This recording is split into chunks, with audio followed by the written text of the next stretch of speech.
Well, of course, my first thought was I felt deeply humbled, and I thought, well, an award by a hematologist for a patient advocate, that's really cool.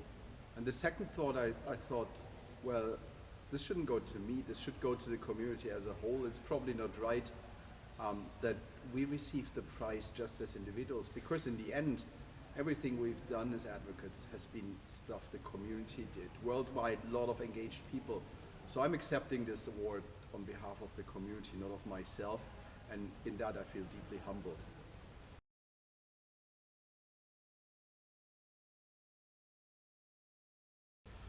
Well, what drives me is really making a difference. I mean, I've been working in industry unrelated to medicine before I became a full-time advocate.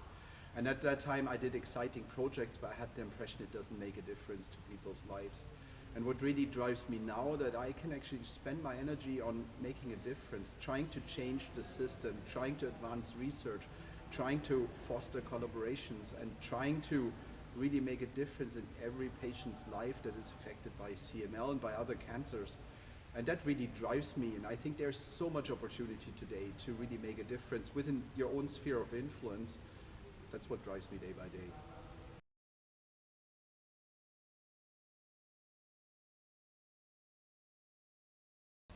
Well, I have a couple of wishes. First wish is, of course, access for everyone. I feel that, especially with the iCMLf, it's so important that we're taking care of a global community, and especially of people in low middle income countries. And we Western guys, we have no limits usually. We have access to everything. While we see in many countries that's not the case. And I sometimes think we don't do enough to really drive access in those countries. And that's my wish for the future, to really make sure that every patient in need has access to therapy and diagnostics. So that's my first wish. The second wish is, of course, cure to everyone. Because at the moment, TFR is a great concept. I personally have had the benefit of stopping treatment about 7 years ago, and of course that's a big privilege. But I also know that this is not available to everyone. And we need to think about, how do we cure these people? How do we cure patients that cannot stop treatment on TFR?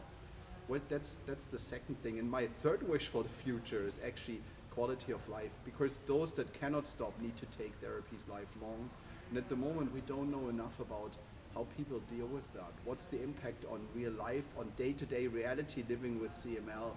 And I think we need to do more to develop interventions to make sure that survivorship means living a normal life and not just living a life with CML.